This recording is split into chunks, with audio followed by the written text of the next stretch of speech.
middle of the vast Pacific Ocean lies the tiny coral atoll of Bikini.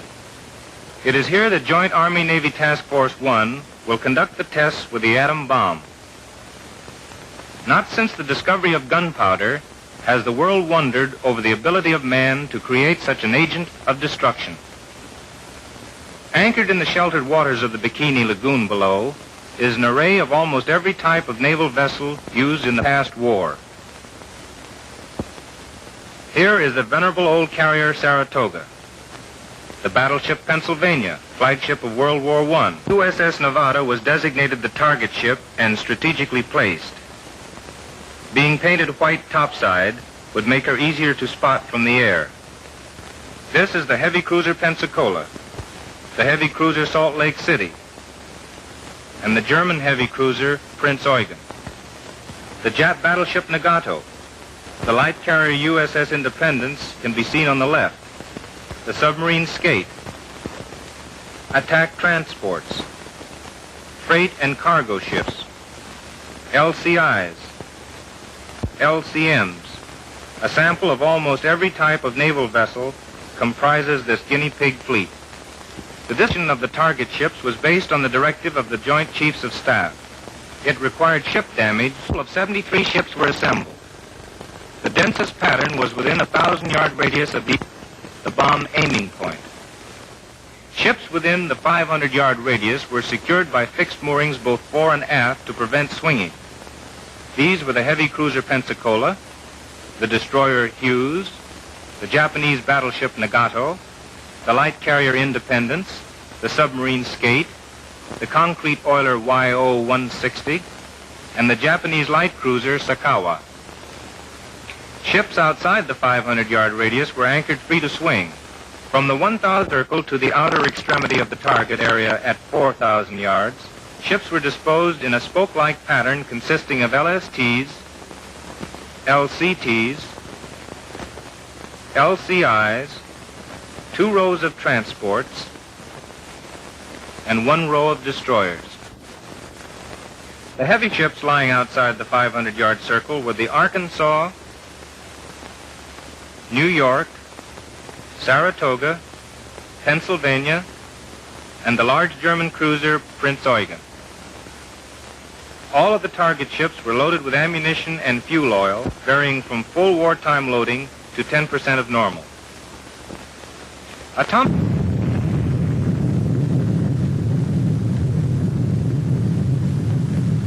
The automatic error is almost incomprehensible to the human mind. In fact, the power of a single bomb was not too well known, because there had been but 3 exploded, none at sea. In this 20th century world of atomic power, man is fully aware that he cannot assume an attitude of indifference to this new elemental force that he has discovered and must prepare against the scientific mind ever known. These specialists, with their strange and complicated scientific instruments, will make hundreds of tests measuring temperatures, pressures, and radioactivity, and other experiments analyzing the effects of the bomb on aircraft, armament, ordnance gear, and other paraphernalia. Tied to the decks of the ships in Bikini Lagoon are samples of mechanical equipment and articles of every type and description that the Army and Navy used during the past war.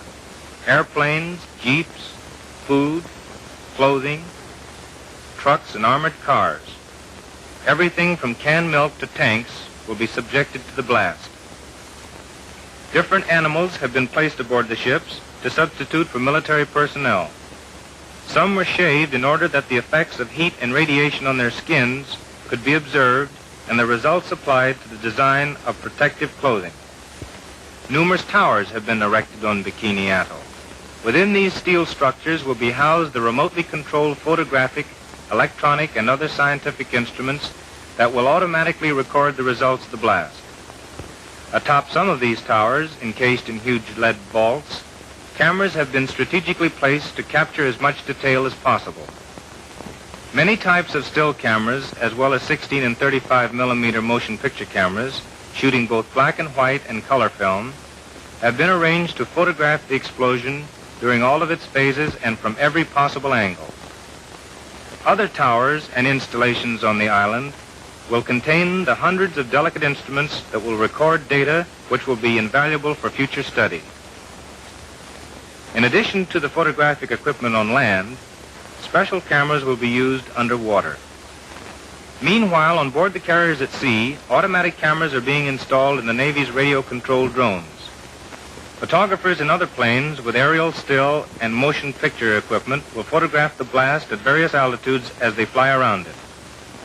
Pilots and photographers receive their final instructions here from a veteran naval photographic officer. The atomic explosion will also be observed from other special aircraft. Shortly before Able Day, when the shore personnel had completed its vast and detailed preparations, Vice Admiral Blandy, in command of Joint Army-Navy Task Force 1, makes a last-minute personal tour of inspection among some of the installations for radar and other setups which contain the remotely controlled cameras and television apparatus. While the Navy concentrated its efforts at Bikini, the Manhattan Project's scientists at Kwajalein were busy assembling the atomic bomb, taking special precautions to ensure its safe disposal. Ground crews indoctrinated in the procedure of handling such a weapon. A bombing crew was competitively chosen. Major Swancutt, the pilot. Major Wood, the bombardier. The B-29 Dave's Dream would carry them to the target. While the bomber is poised on the loading ramp, pilots and crews receive their final orders from an Army Air Force officer. This was a photographer's field day, and the lens experts selected for this special assignment are given last-minute instructions. The B-29 and DC-4 photographic planes bristle with cameras of every type and description. 40-inch telephoto lenses mounted on these unusual cameras resemble huge telescopes. All available sights are employed, plus some special setups never before attempted. If some cameras should miss, certainly others will get the pictures.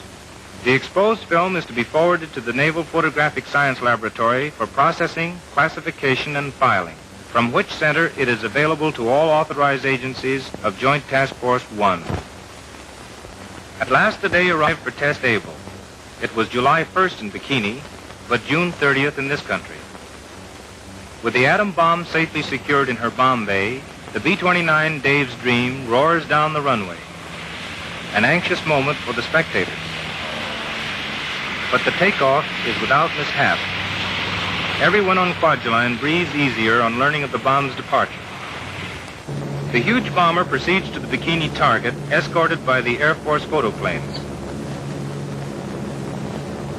Meanwhile, scores of other aircraft are taking their prearranged positions in the sky above the anchored ships.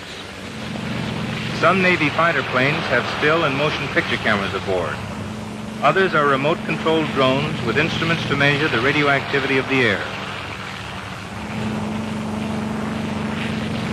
These will be guided through the cloud column of the explosion. More will circle the area at different altitudes and distances. Everything is in readiness now, and at last the moment has arrived. The bombing plane is nearing the target with its escort of photographic planes. At sea below on one of the ships, Secretary of the Navy Forrestal is among the observers who patient the arrival of the bomb. Sunglasses are worn by some, while others hide their eyes. Position. There's the target. Bomb away.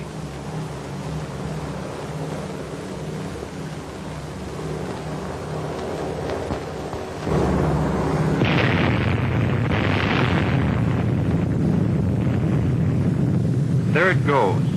The fourth atomic bomb has been successfully detonated. First you see a blinding flash. Then comes the hemispherically shaped cloud that expands rapidly just behind the initial pressure wave.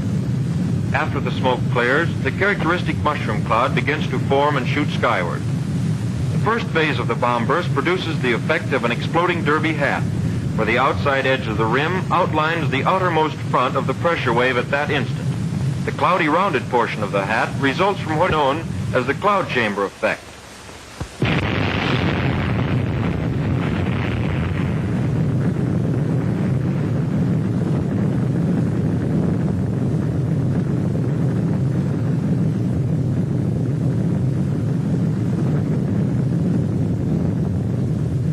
ball of fire, growing and rising above the clouds and smoke of the explosion. Although obscured during the first few seconds, the ball of fire is still visibly red hot. The maximum temperature reached at the center of this ball, shortly after detonation, exceeds even the temperature of the sun.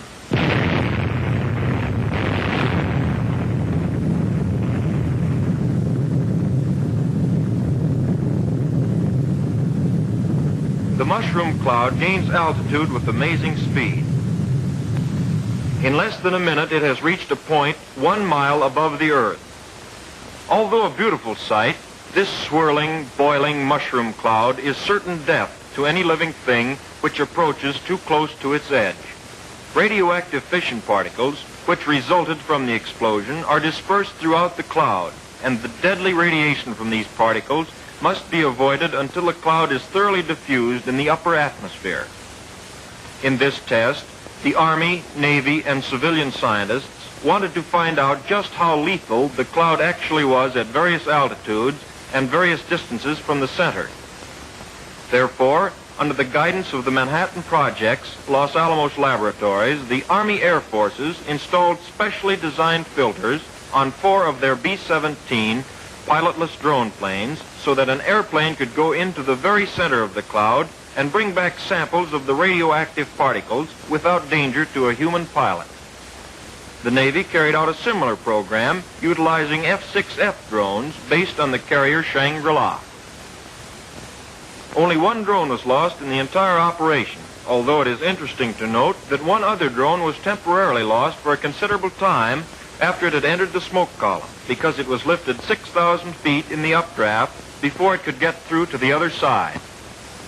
As the cloud goes higher and higher, its rate of rise constantly decreases, and gradually the tremendous energy of the cloud begins to spend itself. Before the test, there was much speculation concerning the height to which the cloud would rise.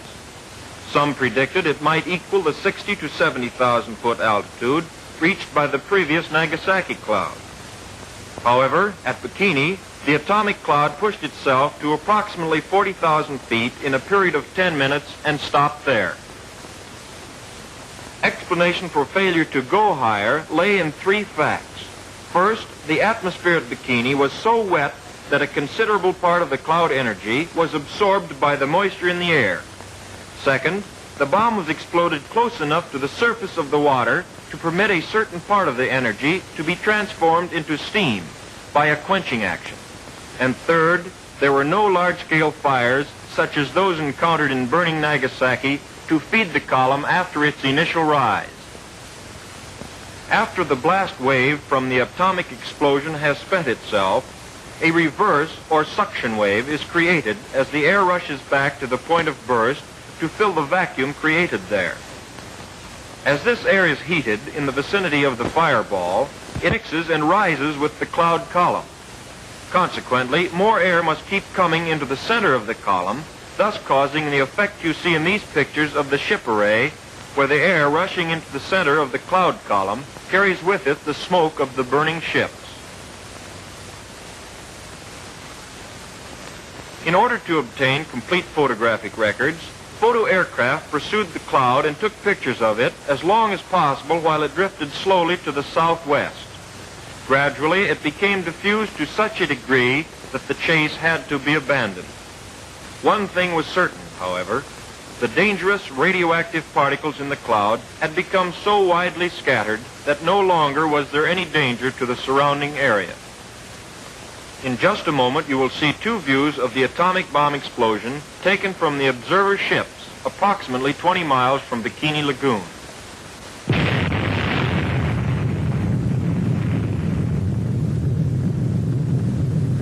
The second view provides another excellent example of the cloud chamber effect, which is produced for a very simple reason.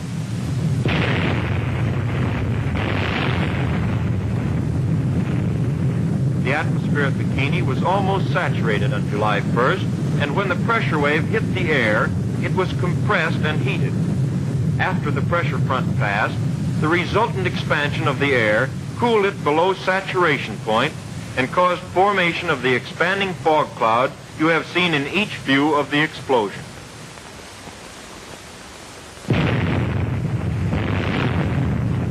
mounted atop a 100-foot tower on Bikini Island, over 3 miles from the point of burst.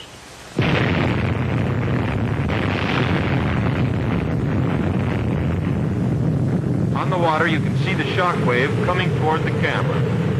Watch those palm trees in the foreground.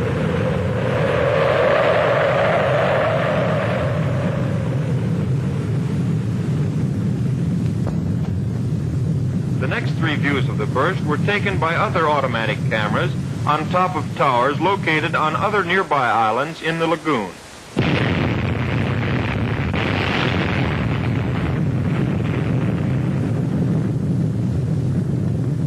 These cameras were started in motion by remote control radio signals emanating from aboard laboratory ships many miles away.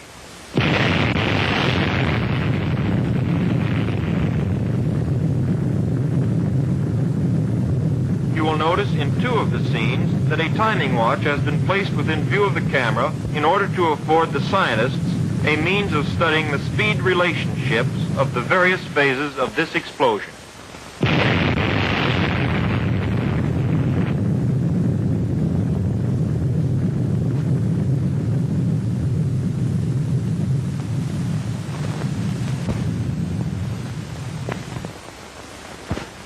The epicenter of the detonation of the bomb was approximately 650 yards from the USS Nevada. At this point, the transports Gilliam and Carlisle, the destroyers Lamson and Anderson, and the Japanese cruiser Sakawa were sunk. The following ships sustained serious damage: Nevada, Independence, Salt Lake City, Skate, YO-160, LEM number 1, Pensacola, Arkansas, LST-52, Crittenden, and the ARDC. The next ships to be seen were only slightly damaged: Nagato, Banner, Pennsylvania, Skipjack, Apagon, Parch, Butte, Dawson, Prince Eugen, Wilson, Stack, Rhine, Brule, Hughes, and the LCT-874. These were the first pictures taken from surface craft, which made their way into the target area as soon as the danger from radioactivity had passed. The 3 ships visible here are an APA, the Salt Lake City, and the Independence. The smoke from the light carrier Independence is from burning torpedo warheads in the torpedo stowage on the hangar deck. In the foreground, numerous salvage tugs and radiological reconnaissance vessels are taking water samples from the lagoon for testing. We see the Nevada, Nagato, Saratoga, troop transports, freight and cargo ships, and other vessels in the array as the camera sweeps across the target fleet. This ship, the USS Pennsylvania, was about 1,800 yards from the epicenter of the bomb blast. Wreckage was slight and limited to minor superstructure damage. The fire burning amidships was in supply samples stowed on this deck and was not of a serious nature. In the background, a salvage tug is seen fighting a small fire on the heavy cruiser Salt Lake City. This ship, the USS Saratoga, was about 2,600 yards from the epicenter. The only damage sustained was a small fire topside and a minor operating mechanism of one of the airplane elevators. The Prince Eugen was about 1,700 yards from the epicenter. This ship sustained minor topside damage only.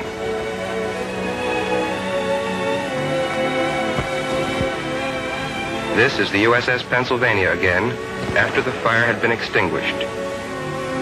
This view shows her starboard side, which was away from the blast, and which sustained topside damage aft.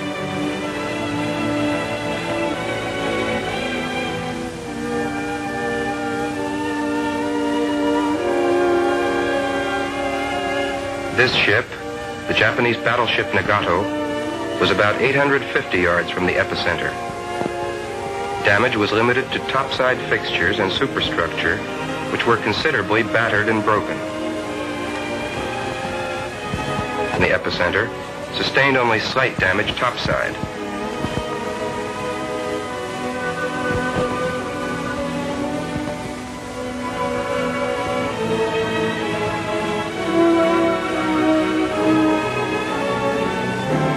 Shown here inspecting the damage to the ship is the Secretary of the Navy and high-ranking officers. In the foreground is a shattered mirror which had been placed on the deck along with other equipment to be tested. This troop transport received extensive superstructure damage. The smokestacks, radio and radar antenna and supports, together with various other light topside structures, were broken or buckled. These animals survived the blast, but died later from the effect of radioactivity.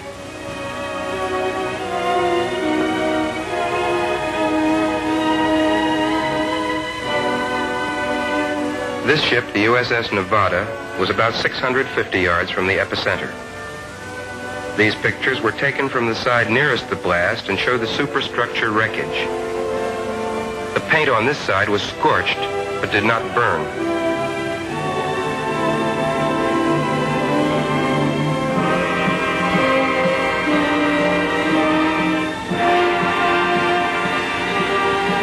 This view shows a portion of the unarmored deck aft, which was pushed down by the explosion.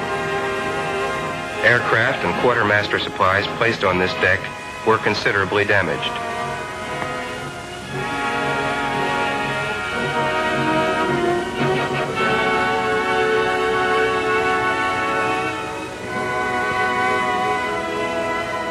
The next ship is the concrete oiler YO-160, which was located about 400 yards from the epicenter.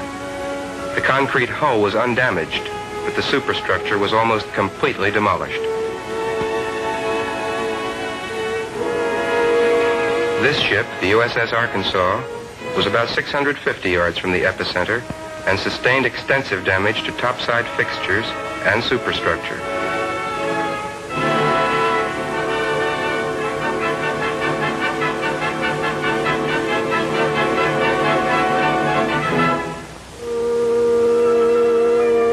Cruiser Salt Lake City was 1,000 yards from the epicenter. Superstructure wreckage was considerable. Both stacks were wrecked, and antenna and other fixtures were bent over or broken.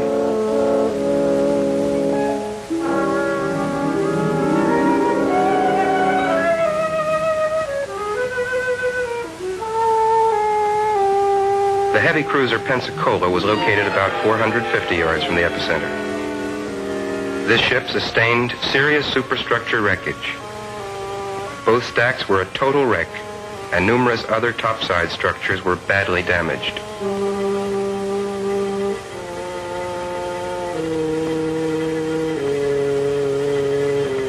The submarine skate was located about 300 yards from the epicenter.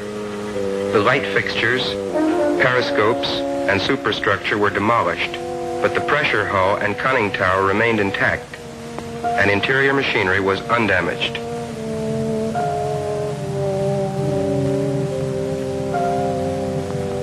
The Japanese light cruiser Sakawa was located about 150 yards from the epicenter of the bomb burst. This cruiser was heavily damaged topside, and the hull ruptured aft, causing her to slowly flood. Although the Sakawa was commissioned only 18 months ago, she is considered by the Japanese to be a victory model and is not of modern construction.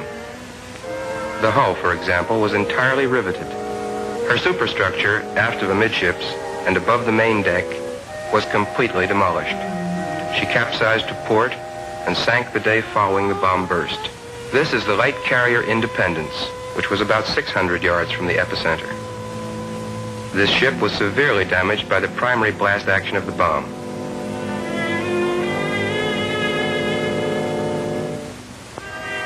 The blast struck the Independence on the port side, blew in the light side plating between the hangar and flight decks, and pushed up the center of the flight deck like a rooftop.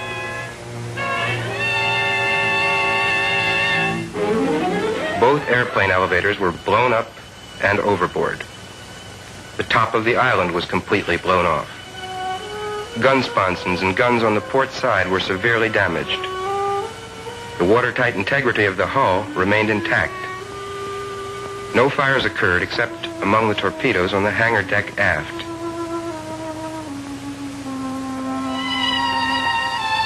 This class carrier was built on a basic cruiser-type hull. The port side external plating was light blister shell plating and became deeply fluted between longitudinal frames as a result of the bomb burst.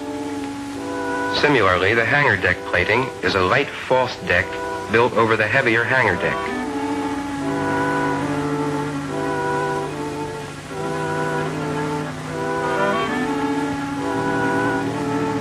Damage to the starboard side, away from the blast, was less severe.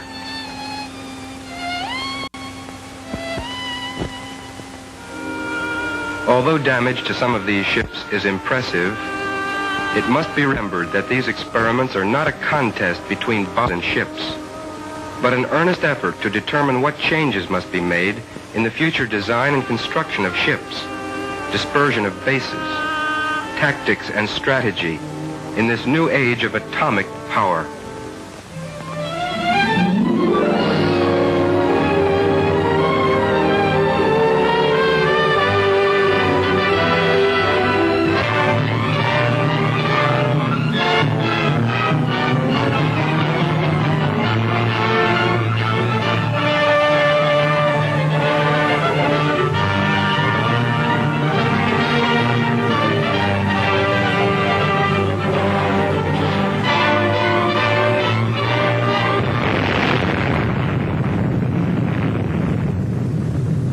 This was Able Day.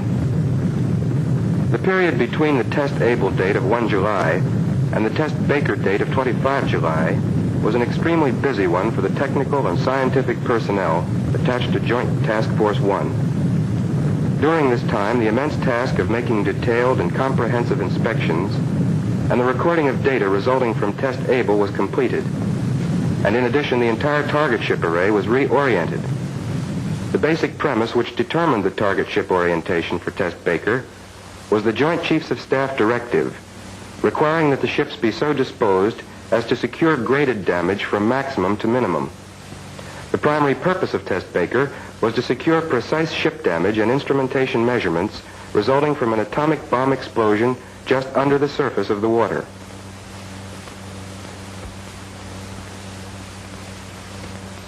Of the 84 target vessels, 40 ships were placed within 1 mile of the bomb detonation point, and 20 ships were placed within 1/2 mile. The obsolete Arkansas carrier Saratoga were secured fore and aft by fixed moorings, presenting their full length to the explosion in order that maximum damage would be ensured. The Arkansas was placed about 250 yards from the bomb, and the Saratoga about 700. These distances were carefully estimated so that at least one, and probably both of these heavy ships would be deliberately sunk. In order to properly determine the shock effect of the underwater explosion against submerged submarine hulls, 6 of these craft were suspended underwater at varying depths.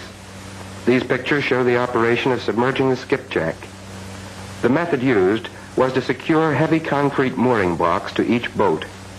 Buoyancy tanks were then slowly flooded until the concrete blocks rested on the bottom of the lagoon. Varying lengths of chain were used between the concrete blocks and the 6 submarines in order to hold each boat at its desired depth. 2 additional submarines were left on the surface, one of which was the Skate, damaged in Test Able.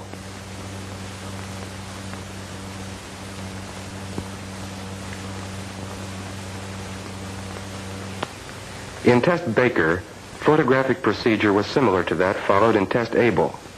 Many types of cameras, and especially motion picture cameras, were encased in huge lead vaults atop photographic towers erected on 3 islands in the lagoon.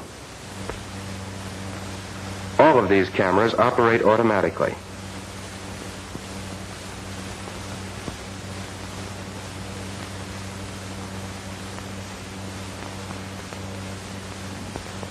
These specially designed enclosures, built of reinforced concrete to withstand the shock of the primary blast action, are lined with thick sheets of lead to protect against radiation from the bomb burst, which would otherwise fog sensitive films. To further protect the film from the effects of radiation, sliding lead panels built over the camera ports and designed to close automatically will seal the vaults, making radioactive penetration impossible. Flown from Rongerik to witness the historical event is King Judah, ruler of Bikini.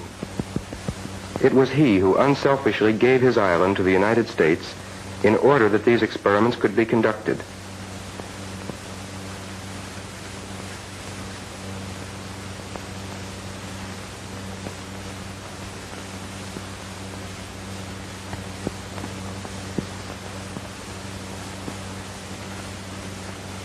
King Judah has been invited aboard the command ship of Operation Crossroads to meet Vice Admiral Blandy.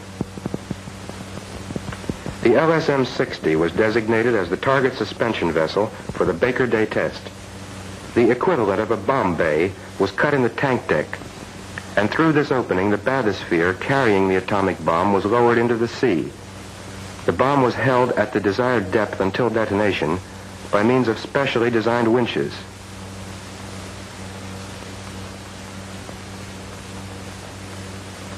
When everything was in readiness aboard the LSM-60, the scientists and military personnel left the ship, and a careful check was made of their departure so that no stragglers were left. The signal flag yoke was two-blocked on the halyards, indicating that no personnel were aboard. After Dr. Warner fused the bomb, Rear Admiral Parsons, Deputy Commander for Technical Direction, took a last look at the LSM and went over the side into a waiting picket boat.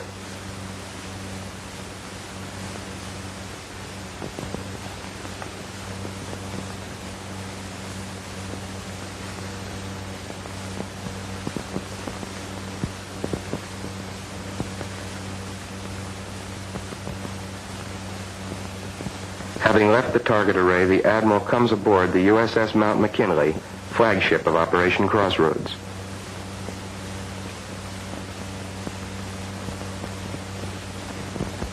Everything has been placed in readiness, and he submits his report to Vice Admiral Blandy. Aboard the firing ship USS Cumberland Sound, members of the Los Alamos group of the Manhattan Engineer District enter the timing laboratory, where radio transmitters and specially constructed instruments for detonating the bomb are located.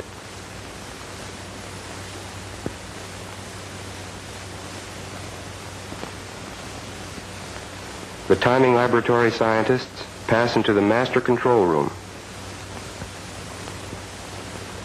Dr. Marshall Holloway, leader of the Los Alamos group, unlocks and personally throws one of the master transmitter switches.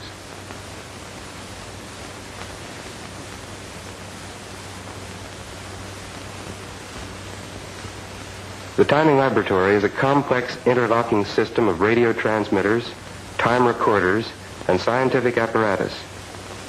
As H hour approaches, generators are started, transmitters warmed up, graph cards on time recorders changed, and everything made ready for the blast.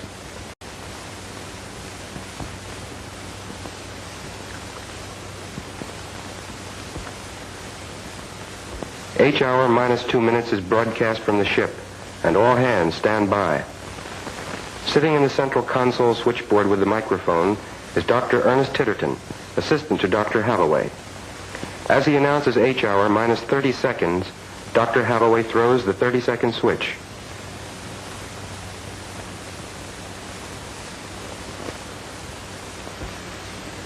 Dr. Titterton at the automatic firing panel board prepares to broadcast the last 15 seconds. 15, 10, 5, 4, 3, 2, 1, fire.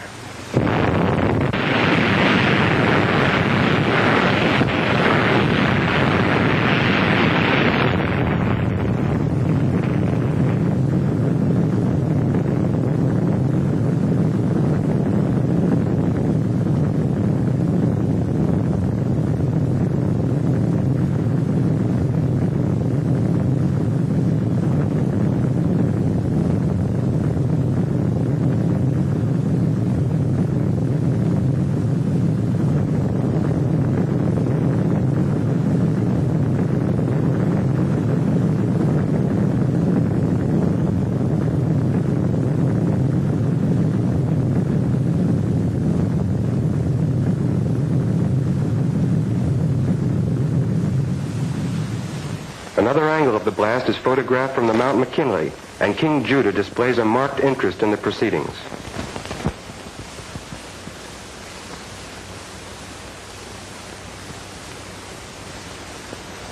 These pictures of the ascending water column show the expanding cloud of spray at the base of the column moving outward and enveloping the ships in the target array. Great quantities of radioactive water from the column descended upon the decks of the nearby vessels, and ship hulls a mile away were drenched by the wall of foaming water.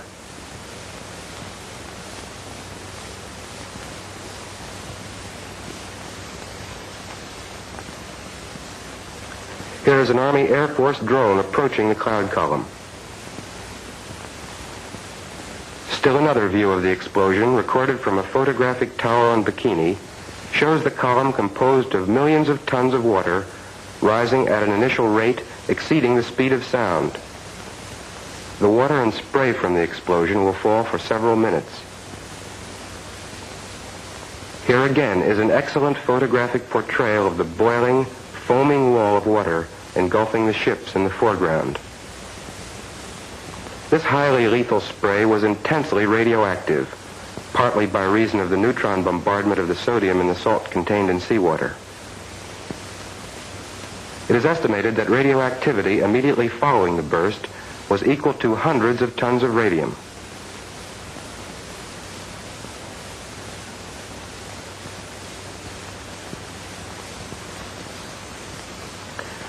An expanding cloud of spray and fog several hundred feet high may be seen moving out from the center of the detonation.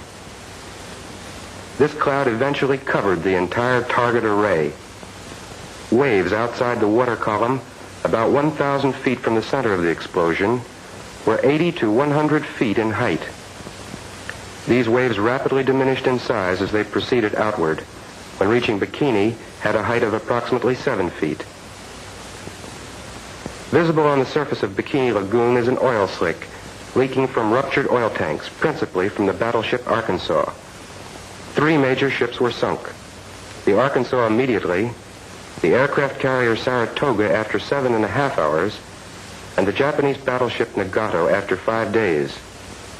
Several small craft were also sunk. Immediately after the burst, radiological reconnaissance drones were sent into the lagoon. Despite the presence of radioactive contamination, radiological safety patrols immediately entered the lagoon for a preliminary appraisal of the damage.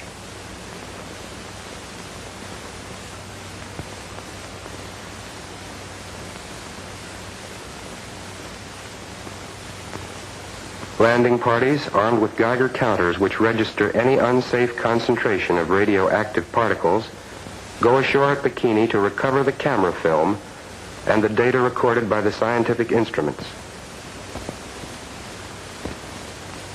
Meanwhile, an inspecting party headed by Admiral Blandy, General Kepner, and Admiral Parsons survey the damage in the target array.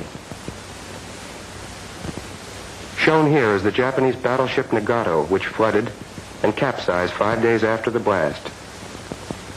The light carrier Independence sustained severe superstructure damage in Test Able, and no additional apparent topside damage was visible after Test Baker.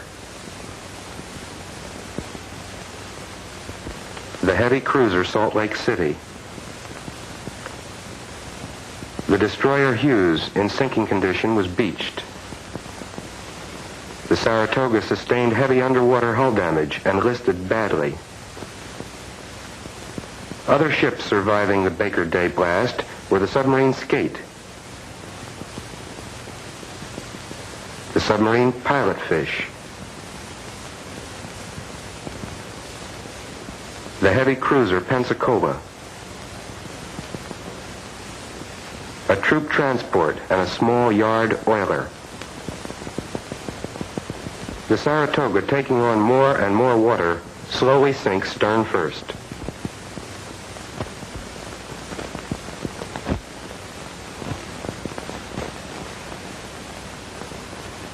The operation of Joint Army-Navy Task Force 1, in conducting the tests, has set a pattern for close, effective cooperation of the armed services and civilian scientists, in the planning and execution of this highly technical operation.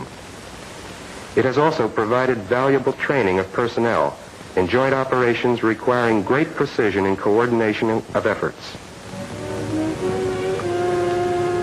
This preliminary photographic report has covered the period of time through Baker plus 1 day.